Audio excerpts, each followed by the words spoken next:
protected from the wicked one today. Kwa sababu kama alivyotumwa ametutuma na sisi. Because in the same manner he was sent, he has sent us too. Tunaishi kwa ajili ya utume. We live for the purpose of mission. Na kabla hatujalala, and before we sleep, kila mmoja awe na hakika amemaliza utume wake. Each one should be sure that they are done with their mission. Watu wa Mungu wote, all God's people,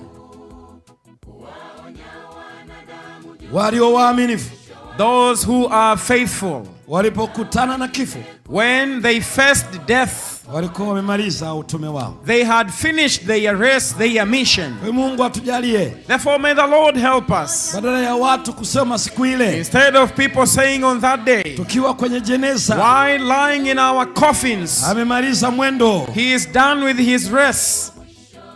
Sasa nyingine wanajiuliza, and sometimes I ask myself, wewe unayesema huyu amemaliza mwendo, you who say he has finished the race, alikwambia?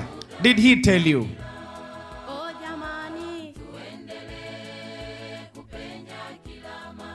Sio lugha ndogo ile. That is not something minor. Lakini hata wakati mwingine kuna viashiria. But some other times you may find some elements. Kama mtu anapokaribiana na kifo, when a man is about to die, anapoteza amani. You know, he loses hope. Anapambana mno. He struggles a lot. Kama analia. It's like he or she is weeping. Kila mtu anayemwona kando yake, everybody that he sees around, niombe mtu wa Mungu, hey, pray for me, man of God.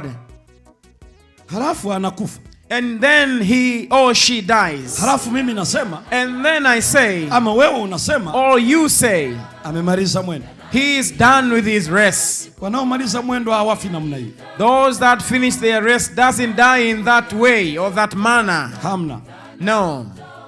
Wale watu wana amani tele. Those people are so peaceful. Wale wanaendelea kusoma kitabu cha Pambano Kuu. Those that continue reading the book of the Great Controversy. Waliowekwa na kuchomwa moto. Those that